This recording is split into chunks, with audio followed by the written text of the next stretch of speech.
Are now hearing testimony in the second Southside explosion trial. Bob Leonard facing murder and arson charges in that deadly 2012 blast. Today, firefighters explained the magnitude of the fire and eventual crime scene where 2 people were killed.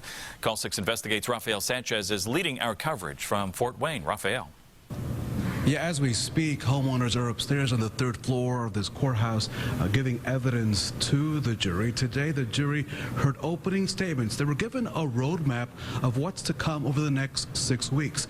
The prosecution believes it has enough evidence pointing at Bob Leonard Jr., while his attorneys believe he's not the guy. Bob Leonard Jr. began the day heading into a courtroom where most of the evidence presented against his half-brother will be used once again. While the prosecution plans to call witnesses not heard in South Bend, a majority of the same people and documents will be the same. Those homeowners, firefighters, 911 dispatchers, casino employees, police officers that led to a jury convicting Mark Ray Leonard in just over 3 hours to life in prison without parole after 20 days of testimony. The evidence will just have to play out,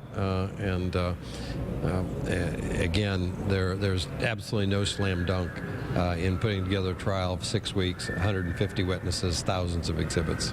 In opening statements, Bob's lawyer told jurors that describing the 2012 Richmond Hill aftermath as a war zone doesn't do it justice. But he went on to say his client was not responsible for the acts. When the jury, learns more about the owner of the home that exploded, Monserrate Shirley, and her then-boyfriend, Mark Ray Leonard. What we have stressed, and I believe what the jurors understand, is a trial is an accumulation of evidence. It's not about any single thing. And if they evaluate the DNA and other evidence, and if they evaluate the testimony of each witness in light of the entire trial, then I'm confident that we'll get a fair jury.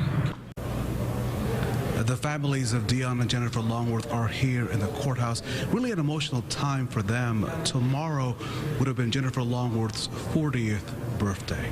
Coming up all new at 6 o'clock, there are still 2 men waiting for their trials in connection to the Richmond Hill explosion. What is the future of those cases, and are plea deals on the horizon? Still working that story. I'll have much more coming up on the news at 6. We're live in Fort Wayne. Rafael Sanchez, RTV 6.